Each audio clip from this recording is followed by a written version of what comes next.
Welcome to the Truth webinar series, where we unpack loyalty insights and enjoy discussions with loyalty leaders. Please join us every month. Hello, everybody, and welcome to the Truth webinar series. Today is International Women's Day. So from everyone who's in South Africa, we're a bit confused by that because Women's Day is in August. But I know internationally we have International Women's Day. So lots of love to all the fabulous women out there, especially the women in loyalty. So I have a special guest with me, as you can see on the screen and also in the little camera. We have Wojciech Kempny. Wojciech, welcome. Thank you for joining us. Thank you for having me. And also all the best. International Women's Day is a big thing in Poland. So all the best from Poland to everyone. Yeah, wonderful. I hear it's super cold in Poland. It's actually not too sunny and bright here in South Africa today, in Cape Town today, so but not quite as cold as Poland. So thank you for joining us, Wojciech. You are the Director of Consulting for Comarch. Those of you who don't know Comarch, it's an extremely well-known, reputable loyalty marketing and loyalty platform organization. And the reason we're talking together today is because I had the absolute privilege of being invited by Comarch to the Comarch User Group, which was a fabulous loyalty conference in Paris last year. And we spoke about it last year. We released an article about the learnings, but we just thought, you know what, let's get broader reach and share those learnings even further. So that's what today is about. For those who don't know me, I'm Amanda Kromhout from Truth, and we run a monthly webinar series. So from Cape Town today for the March Truth webinar. So I'm going to go straight into it. If you have any questions, we do want to answer them, but we'd love to answer them at the end. I think it'll be easier. So Wojciech and myself will be having a discussion as we go through. So please pop your questions into the Q&A box, and then, but not the chat box, if that's okay. There's two boxes that are there. It'll be easier if I just monitor the Q&A box and chat to you at the end. So here we go. I'm going to go straight into it. And what I really just want to, we coined today's presentation From Paris with Loyalty instead of From Paris with Love. And again, a big thank you from everyone now listening to the webinar, but from me personally and from Truth to Comarch. It was also in the most fabulous location of Paris-Longchamp, which is the race course in Paris. So we were very spoiled. So one of the overarching themes was back to the future, and what we meant by this, or what the speakers meant by this, and it came through time and time again, hey, Wojciech, around you've really got to look back to the past to create the future. And a couple of examples that really stood out for me were what you see here. So imagine the nostalgia of still receiving your daily milk delivery in a glass bottle delivered to your door, but maybe delivered by a milkman who's riding around in an electric car rather than a traditional petrol-filled car of the historic days. And I personally, I'm holding up my little iPhone mini here. I personally love the fact that smartphones have gone back to the option of back to how it was when they first were released, like an iPhone 5. My iPhone 13 is small, it's compact, it's a phone, it's not this big tablet. So from my point of view, I absolutely love that. And it came across very strongly that all of us as loyalty professionals can seriously learn a lot if we look back to the past to create the future. Right. So if I may add from my perspective, I would say that, you know, we say back to the future, which is a nice catchy slogan. I would say loyalty programs are all about, in a way, going back to the future, because the traditional way of interacting is face-to-face, is very traditional. The trust, the knowledge, you know, in the retail environment used to be very personal, and that trust and knowledge went both ways. So, you know, when we are creating a modern loyalty program, we are trying to recreate the past, but with that modern and digital aspect to it, right? So all the technology and everything that we introduce into the loyalty programs, we really are trying to maintain that knowledge that is going both ways, which is actually going back to the past in order to recreate the future in a more modern way. Yeah, if you think about it, those most intimate relationships with your corner shop, you pop down to the corner shop to buy your treat for the evening maybe, or a treat for the kids, and you knew the gentleman behind the shop counter and he knew you personally by name. I mean, that's personalization at its best, right? So Right. being able to put he probably knew why you came in anyway, right? Because he knew your plans for Friday night. So yeah, that is the level of the personalization and emotional loyalty that we're all striving for in loyalty programs. No hiding some of our little treats on a Friday night. Absolutely. So exactly. So a lot of the themes that I found that came out of the Comarch user group were not necessarily framed as a loyalty program construct, but was so applicable. And the next speaker, this gentleman on the right, absolutely fascinated me. His name was Olivier Duvert. He's a French retail journalist. So we had the privilege of having a translator, and we had to keep up with him because he was very fast and very enthusiastic.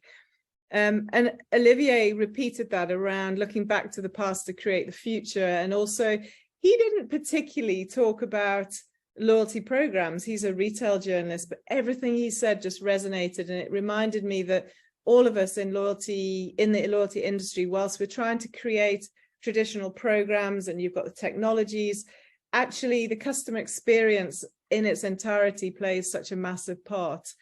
So the kind of things that he talked about, he kept going on about extraordinary, and he was focusing on 4 main points in extraordinary, and he was talking about specialization versus generalization.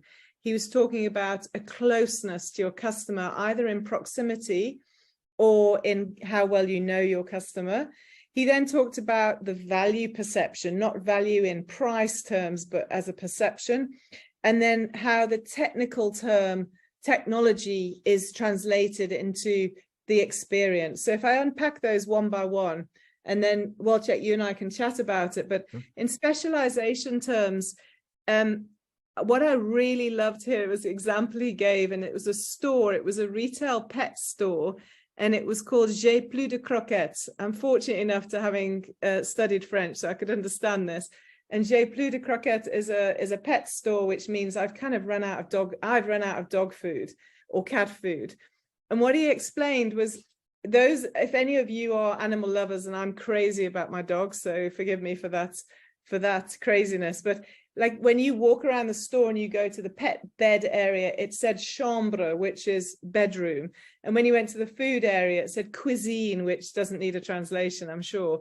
And those of you who are dog or cat or any animal lovers would really appreciate that they're talking about your little, your little loved ones as if they're children almost. And that's the level of specialization that retailers need to get to. And us as loyalty practitioners will need to be able to translate that into the customer experience. Right. I think that is a very, very valid point. It is much easier in some industries as opposed to others, because of course the example that you mentioned, pets, this is by definition a very emotional thing, a part of everyday life. So those little things, those little differences that can actually start creating that emotional loyalty, so specializing, are very important. There is also another, I would say, perspective on this specialization, Olivier was mentioning not general but specialized, right? But we nearly always need to start with the general and then start acquiring that data, that understanding, and looking at the behaviors of customers in order to get to the end goal, which is specialization. So that is, I would say, a key part of loyalty programs as well. But those little additions that you mentioned from that example are actually the ones that can make a difference as well.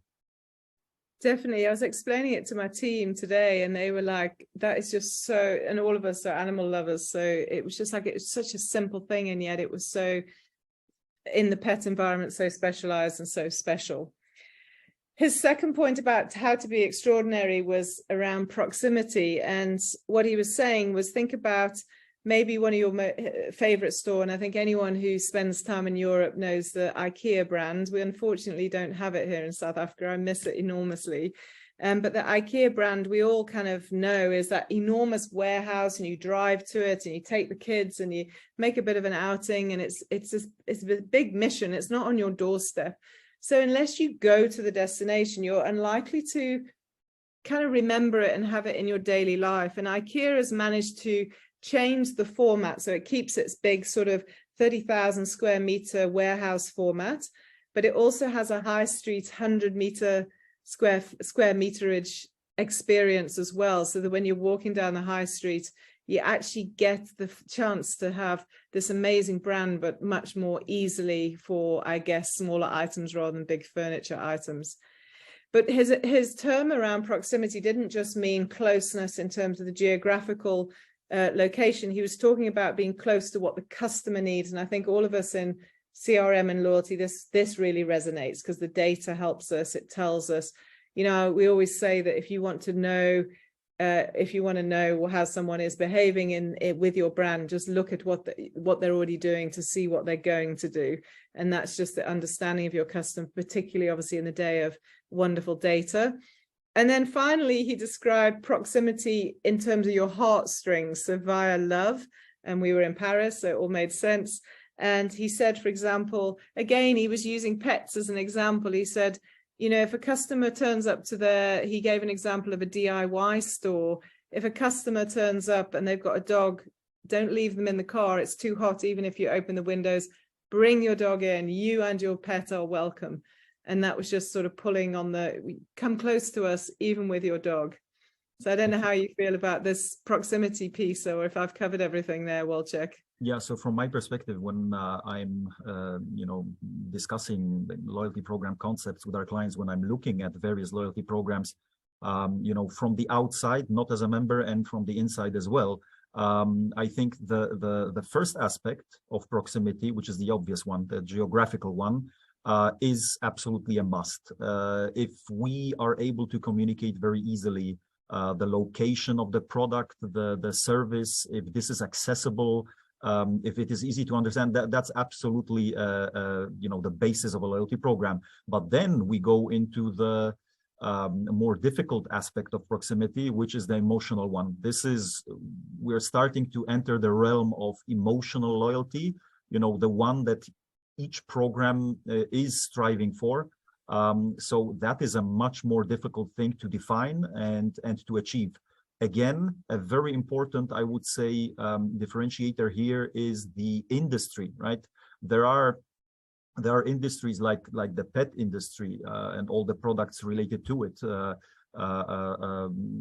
maybe even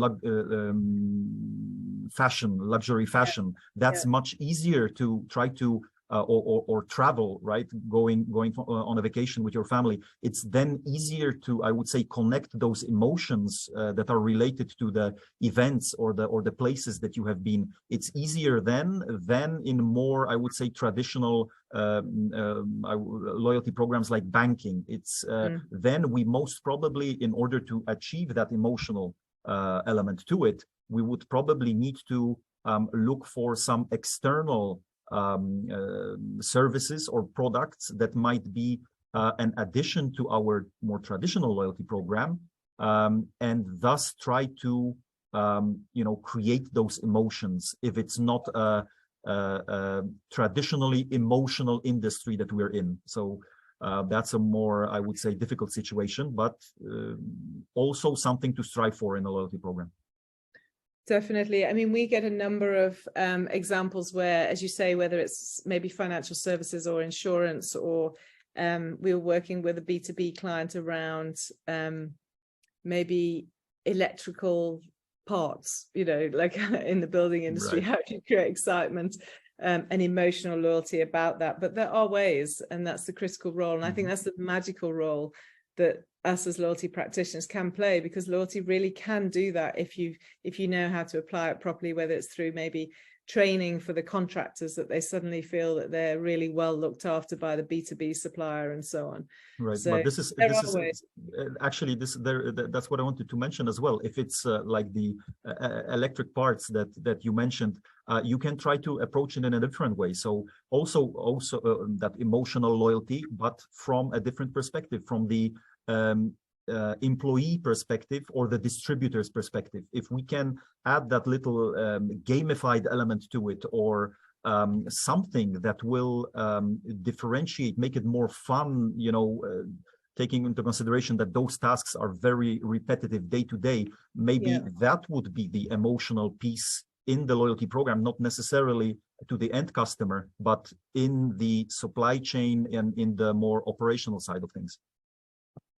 What's amazing, we're kind of on slide 7 or 8 here, and I've heard the word emotional loyalty come through, the words emotional loyalty come through like 3 or 4 times already. So it's clear. I mean, it was such a massive part of the day, of the 2 days when we were together. So it's real. It's not something that is just written about in textbooks. The third element that Olivier talked about was value. And here it's really clear we're not talking about a price tag. So this was classic retailing, but done in a way that you can imagine how loyalty can play its role. So here he said, value really is around perception versus reality. And he gave us an example that really resonated with me, because if anyone knows me, they know I love running. And it was about a running shoe at the Decathlon store, which is a huge sports brand in Europe. And he was saying, if they put on a low price tag on a running shoe, say for 12 euros, which is super low, like I'm used to spending like 3,000 rand translated into euros on a running shoe. So 12 euro running shoe, I would walk straight past it and go, my goodness, that's just cheap and nasty and it wouldn't work. But actually the augmented perception was so much higher because of how they were merchandising the running shoe in terms of how it looked in the store, but also the technical details that were provided. And imagine if that's coupled with fantastic CRM around, we pick up on the fact that you're a runner, we see that this is an amazing product, absolutely suited for you, why don't you come in for a special try on, and so on. So how the two go hand in hand to actually drive extraordinary on a price point that doesn't need to be expensive, but to drive perceived higher value. So I really enjoyed that, and because I enjoyed the mix of CRM, loyalty, and the merchandising element in a retail store. Mm-hmm. So yeah, from my perspective, I have very similar observations, actually at Decathlon as well, because the last time I went there, I was buying, so again, an emotional aspect to it. I was buying some, sports equipment for my son. So then that additional information, technical information about the products, that support from the staff that is there, that I'm actually looking for. I don't need to be an expert, in bikes, but I am buying a bike for my son, right? So again, the value of not necessarily the financial aspect, but also the knowledge, the support, the information that I'm getting, and then also related to my questions, related to my purchases, additional information that I'm getting on the Decathlon website as part of the loyalty program. So that is another example of connecting the transaction and the actual value of the transaction, but also the hard to define non-value aspects of the interaction. Yeah, absolutely. Yeah, I didn't pick up on the online piece, so it all joins together. But actually the next point, if I look at the next point Olivier was making around technical, it actually links together with that exactly. So as you said, you don't know much necessarily about bikes, but because the technicality of it was well explained to you, it was a preferable choice via Decathlon. What he talked about in the technical piece was making sure technology works to add value to your life, not to create friction. So, we all know the story when you kind of want to quickly do something. It's sure, and it's particularly in loyalty where it's like, okay, in order for you to join this loyalty program, you've got to do this, this, this, and this, and then join the app, and then download this, and you kind of often we lose customers because we just don't make it simple. So from a technical point of view, again, he used IKEA as an example, and I know, putting together in an IKEA piece of furniture can be like the biggest stress for all of us. But actually, they have created technology via an app that allows you to have a step-by-step process to make it super simple for someone like me who refuses to read rules. That's just my nature. read instructions. So it just takes that away, adds value to my life, but also can really add value to your life through like interior design hints and tips. So it's not just the sort of boring product technology, but it's more around the emotional experience as well. And then another one, it's interesting that his examples he used really resonated with me because there were a few running and pets. He talked about an Adidas shoe pod. And this really, I really like this because he was saying on this technology would assess your running style and recommend the most appropriate Adidas shoe. And that for experienced runners is extremely important. And how he walked away, he's got the example of the Decathlon €12 shoe and how it could sell with a higher perceived value.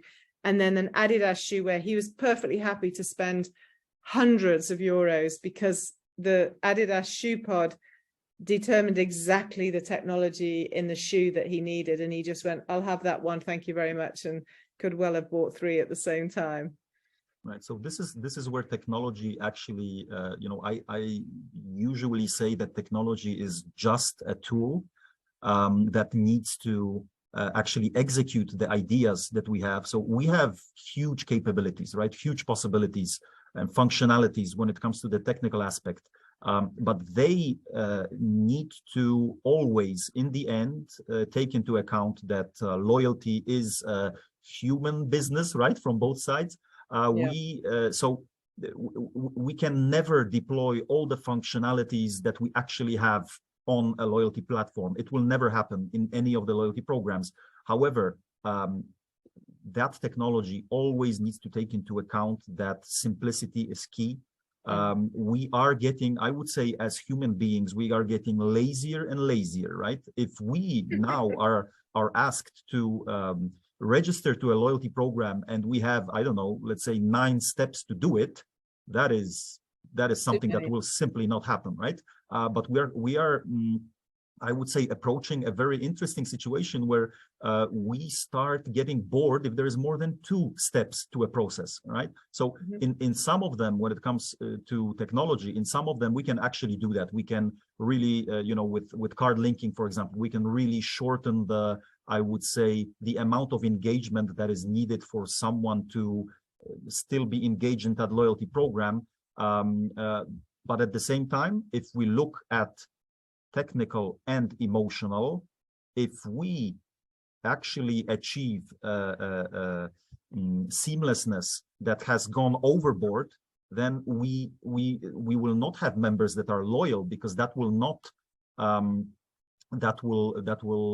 not require any emotional loyalty that is happening there, because there is no then interaction with the mobile application. There will be no understanding of the offering of the program, of the rules. It will be simply I'm doing what I normally do, and I don't even know if I'm getting any benefits that are there, because I'm not communicated, or I simply do not even check that communication. So the technical aspect is very important. It needs to, I would say, be really carefully adjusted to the human and emotional side of the loyalty program. Definitely, and it actually leads beautifully. Thanks for that, Wojciech, because it leads beautifully to another.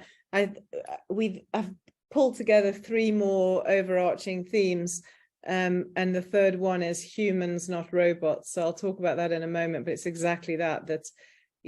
At the end of the day, a loyalty program, we're talking about human beings, even though there's so much technology required behind the scenes. So what the other 3 themes, I'll unpack them now, but value-based behavior, this is something when we work with our clients, we feel passionately about, around how can you really look at value-based behavioral rewards.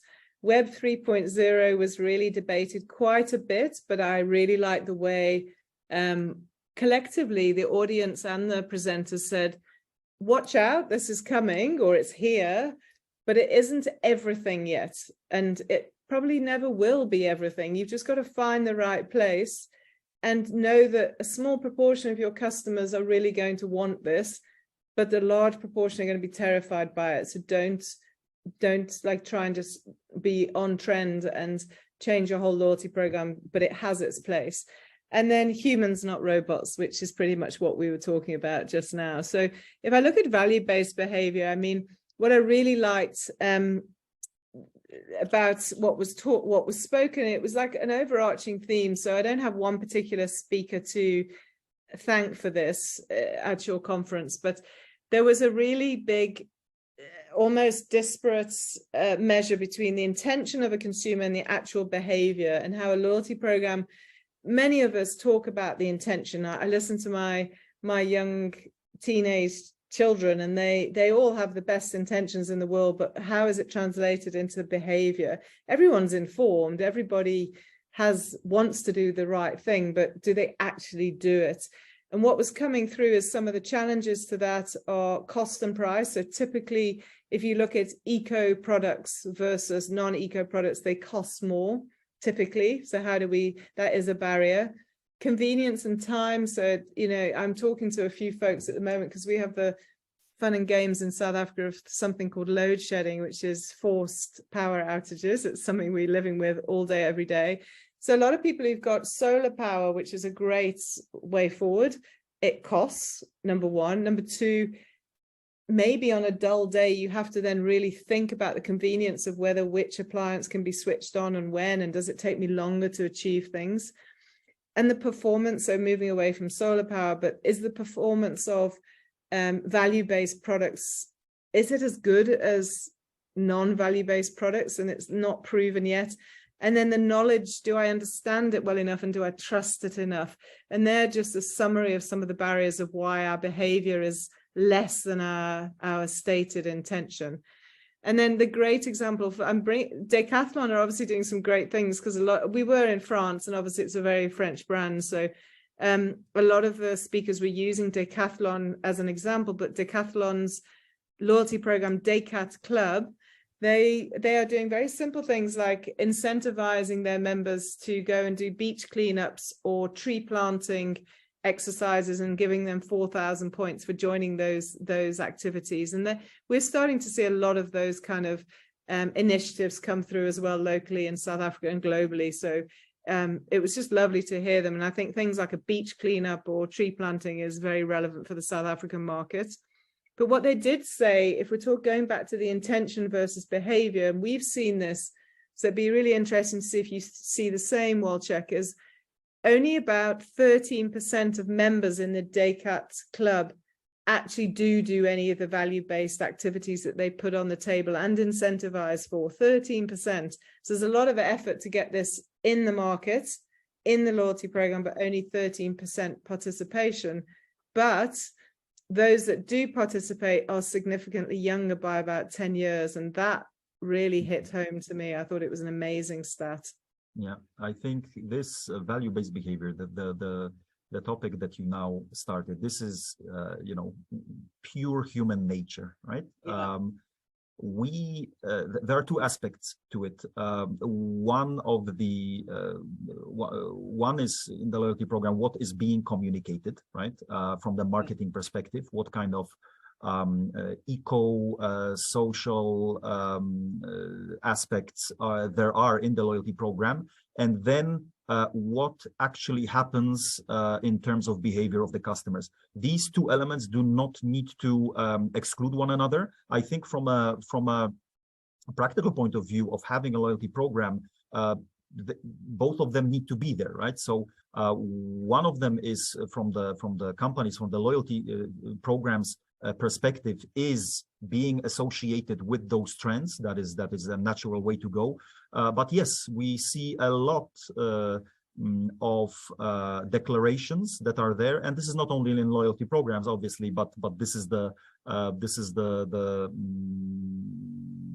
part of our lives that we are talking about, is that actual usage of those services is lower than we might expect. But then if we monitor these campaigns, if we monitor these ideas, we can then expect who we are actually targeting. As you mentioned, the younger people, maybe because you know, they are still fresh and pure and have more time, then that will also give us some information of what kind of rewards, what kind of events we can actually target and communicate to the Gen Z, to the youth, members of our program. At the same time, again, emotional aspect coming in is, as you mentioned, the price, the quality.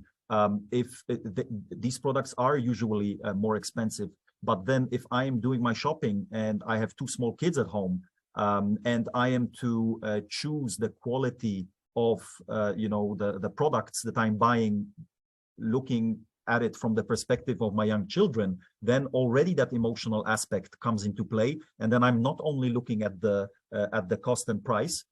So again, this is something that loyalty programs need to identify as well, because based on the behavior, based on the trends that we are seeing across the different age groups in the loyalty program, and knowing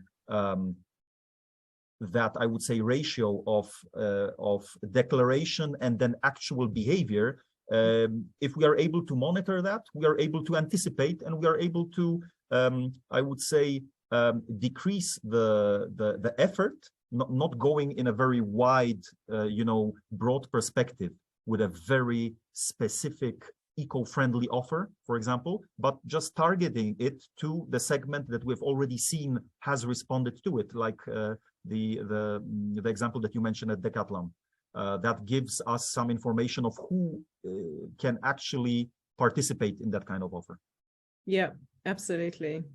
There's a lot of time and energy spent by companies just wanting to push something out there to tick this box, but exactly as you say, we need to look at it with all the insight that is available to make sure it's not just ticking the box, but it's actually adding value to the right customers and incentivizing their behavior because they're interested in this, not just ticking a corporate box.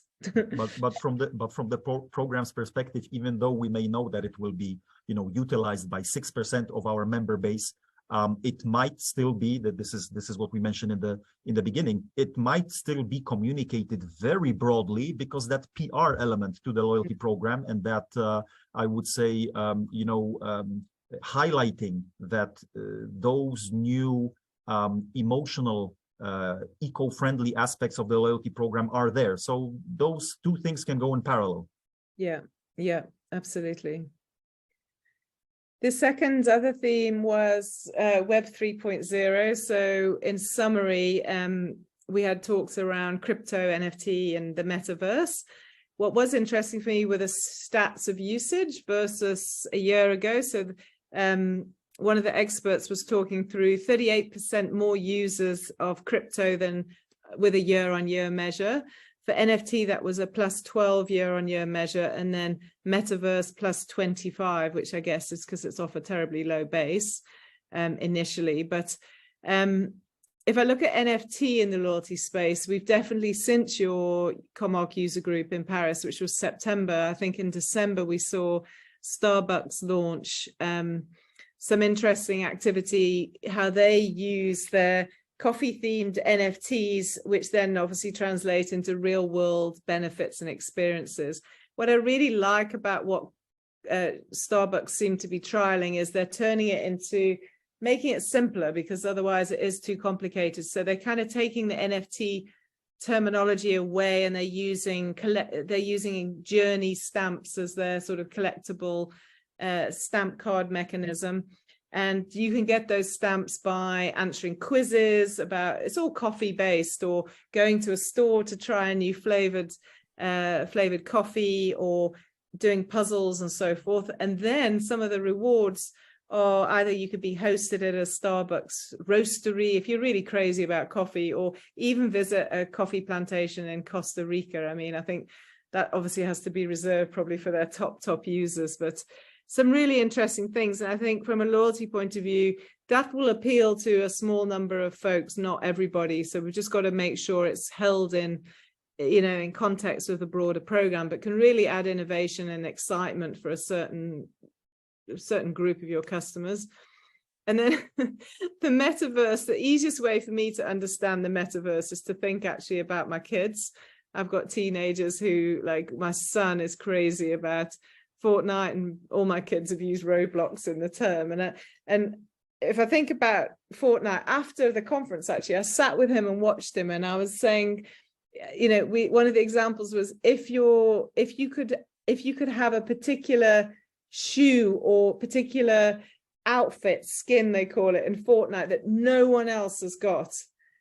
My son was saying for a birthday present, that would mean more to him if he was the only one in that Fortnite game that all of his mates were playing together. That would mean more to him than a real pair of new shoes. And I was like, you can't be serious.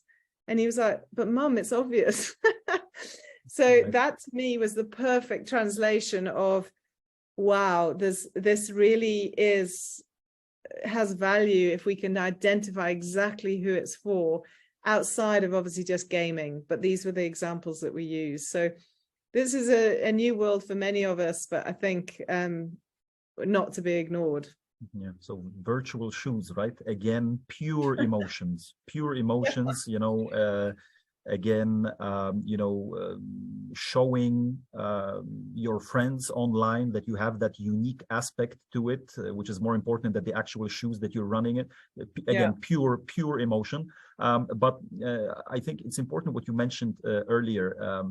Web 3.0, something that has already come, or is it coming, or has it actually come, you know, yet? Has it entered our lives? The example that you mentioned of Starbucks, for me, this is definitely something that is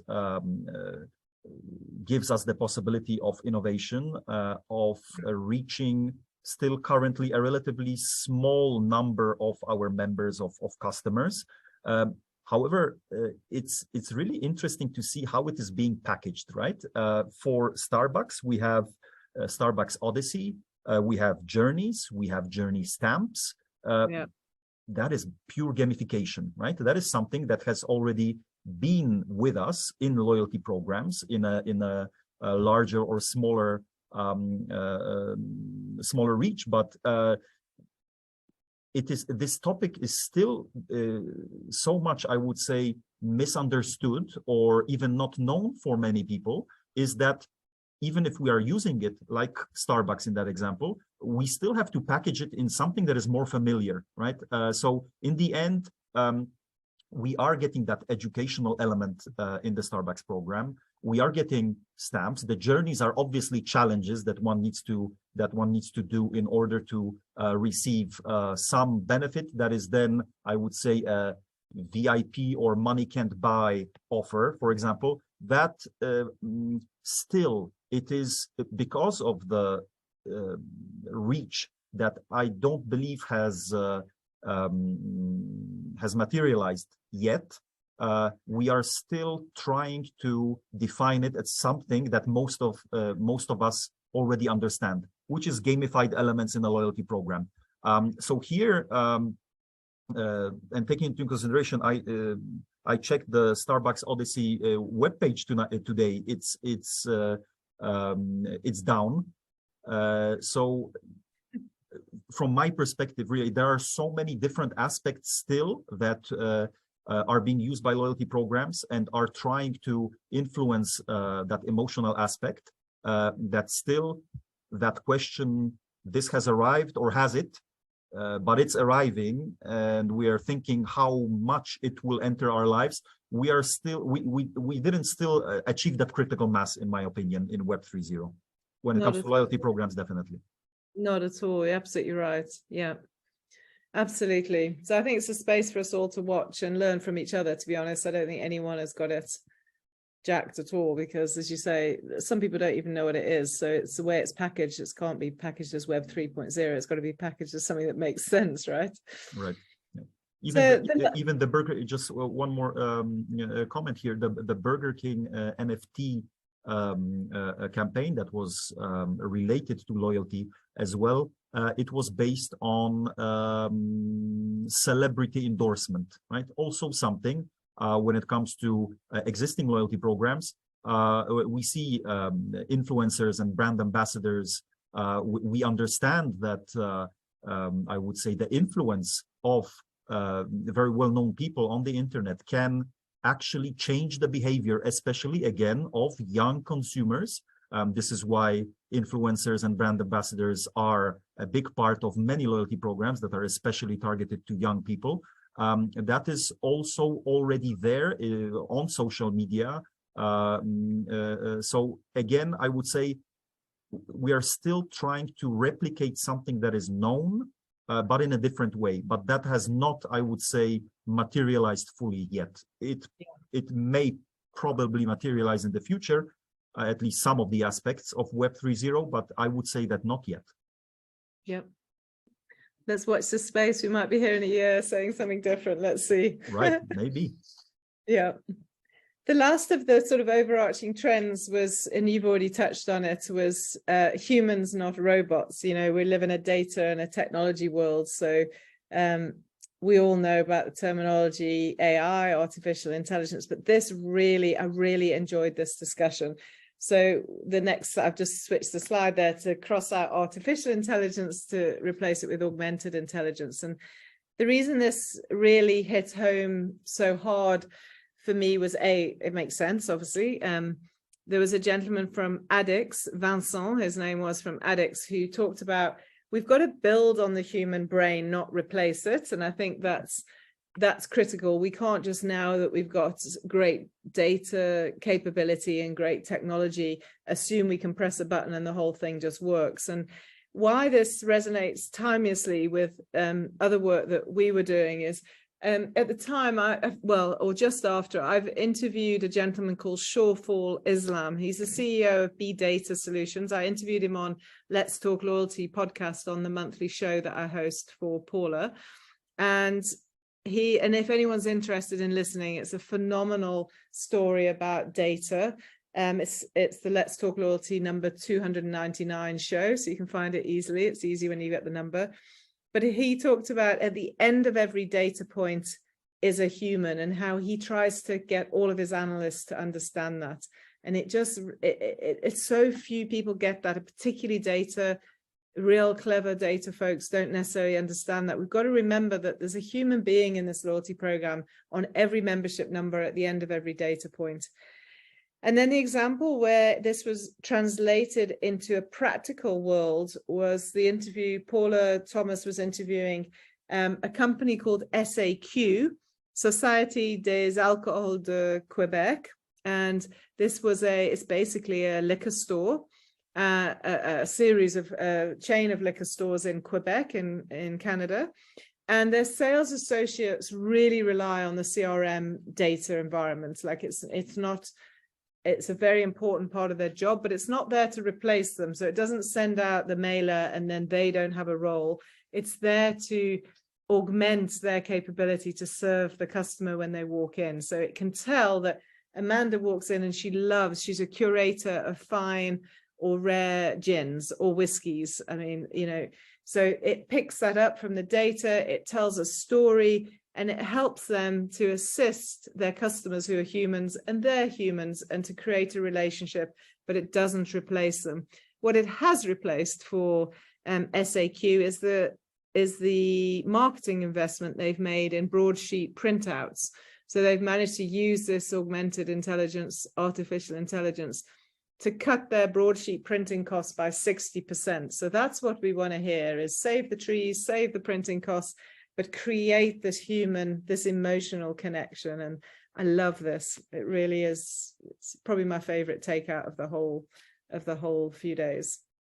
Right. So for me, this topic again relates to what I would say very often say, technology is just a tool, right?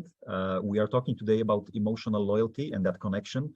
When it comes to artificial intelligence, when it comes to the tech tools that we have, most definitely we are not in a world where, in Minority Report, I believe, with Tom Cruise walking around and having all those, personalized messages coming to him, directly to him. I don't believe we want to be there fully, 100%. That's what I believe. We want to have more profound role of technology in our lives, definitely, but it still is a supporting role, right? We can give the full information to the customer facing employees or to the contact center agents. We can give the full data, full information about the issue, about the situation, but in the end, that person will handle it face to face with the customer. If that person has the right tools, then they are able to actually keep the customer experience satisfaction on a high level. At the same time, again, the human aspect, if we and we can use tech tools for this as well. If that person is trained, if that person is well informed, if that person is highly motivated, and technology can also help in that, then that human touch in the loyalty program is felt. And then that personalization that we talked about in the beginning of our discussion can be achieved.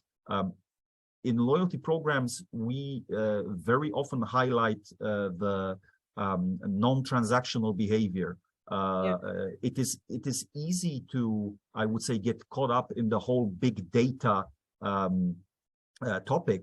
But if we are looking at non-transactional behavior, if we are looking at those little things, those little shifts in behavior of our customers, tech obviously will help us, and artificial intelligence is great in monitoring from the bird's eye view a whole program, and maybe seeing segments or behaviors that we don't see while we are creating our own segmentation or cohorts of customers. But still, that is to be controlled by the loyalty marketers.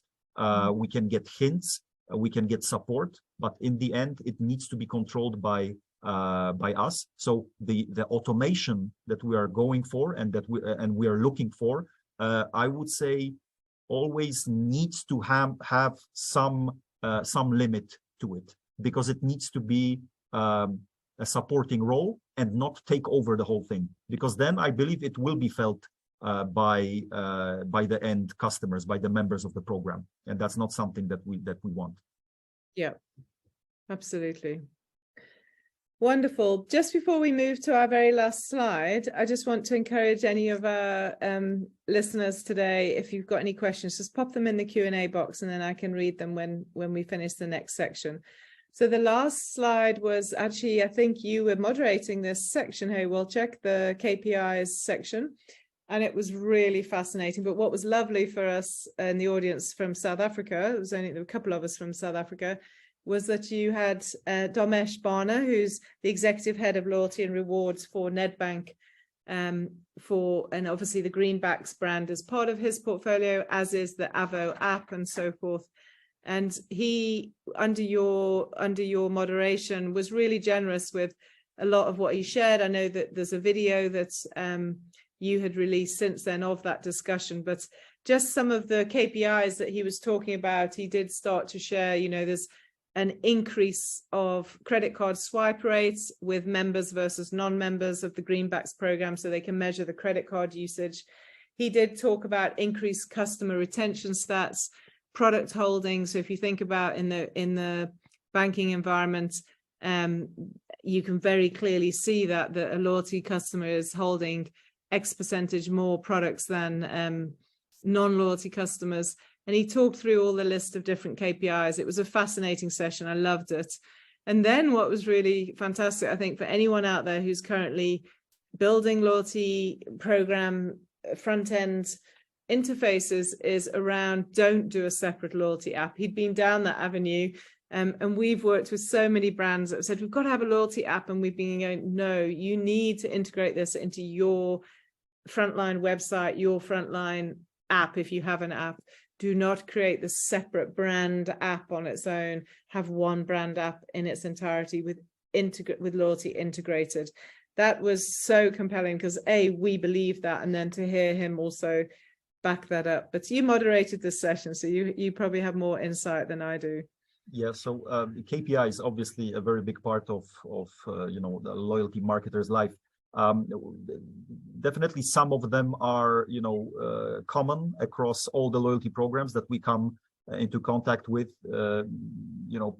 Customer acquisition, churn rates, all those elements are obviously a very important part of monitoring a loyalty program. But of course, the most important ones are then the KPIs that are specific to to a brand, to an industry, and to a specific loyalty program. So as we see with the Greenbacks program that Dharmesh was talking about, many of these KPIs are being met and exceeded by the loyalty program. But what's important here is to constantly, I would say, with the evolution of a loyalty program, we need to be able to define new KPIs, because every aspect of enriching a loyalty program, and that is definitely a process that is constant and needs to happen constantly in a loyalty program, not to lose that relevancy. We cannot stay with that same list of KPIs, right? Each and every of these aspects, obviously, because practically speaking, we are striving for that emotional loyalty and for having that connection with customers. But in the end, day to day, we also need to be able to monitor the results and the KPIs that are there. So once we are attracting external partners, or once we are releasing a new product, or once we are going for a totally different new referral campaign, for example, we always need to keep in mind that those KPIs need to be monitored, and that obviously from the technical perspective, that is something that technology can help with. Sometimes we have great ideas that in the end do not meet our KPIs. We can either tweak those strategies, those campaigns, or simply in the end realize that they need to be discontinued, maybe, right? But again, that will only come out after those KPIs are monitored. I think that setting goals for KPIs, realistic goals for the near and further future is very important. And then thanks to the data that we are gathering to make the relevant, sometimes tough decisions. Yeah, absolutely. It's a favorite topic of mine as well. So it was really, really, really interesting. So I'm very conscious of time. We are 51 minutes into our discussion and there aren't actually any Q&As. So I'm going to just summarize, and if any Q&As come through while I'm summarizing, I'll happily take them. So, I mean, in summary, I think both of us feel so passionately all the way through. We're both talking about emotional loyalty, and that was obviously a key theme that isn't just unique to the Comarch user group in Paris. It's absolutely needs to be entrenched in everything we do in the loyalty space. And we talked about how our loyalty programs need to be built so it can build that trust that you have as if you're going in a face-to-face experience in the corner shop. They know you so well, they know what you're going to buy, they greet you so beautifully. And obviously there are different overarching themes, whether it's Web 3.0, value-based, or behind every data point is a human. They're all critical for us to take into our daily loyalty lives. So yeah, from my side, it was an absolute honor to be part of the Comarch user group. So I'm very grateful to Comarch, and great to have you with us, Wojciech, today, because it made the conversation much richer for everyone listening to this. So we will host the webinar recording on the Truth website and then distribute it accordingly to Comarch and through our normal channels. Sure. What I just wanted to add in the end, from my perspective, being a part of creating and managing many loyalty programs around the world, this emotional loyalty, which is the main topic for our discussion today, is something that brands are striving for. Sometimes I believe that this is actually a goal that the loyalty programs and the companies will never feel they have achieved fully, but that is I would say the reason why that effort and that trying to achieve it is that much more interesting, right? Because it is something that is very difficult to define. However, whatever happens with Web 3.0, with all the technology changes that are happening and will come in the future, that aspect, that emotional and human aspect of the loyalty program will be there always, and yeah, that will not change. Yeah, absolutely. Well, thank goodness. Yeah. So from all of us on this side of the world, Wojciech, thank you for joining us. And this will be distributed way beyond the South African borders and hopefully the Polish borders. See you soon in South Africa, by the way, right? Yeah, exactly. We look forward to seeing you very soon. Thanks, everyone. Thank you for joining us. The next Truth webinar is in at the end of April. I was about to announce the date, and then I'm not too sure about Easter holidays, so I think we might change it. But we will communicate it, so those of you who follow us will get the date. Thanks very much. Bye. Thank you. Bye-bye.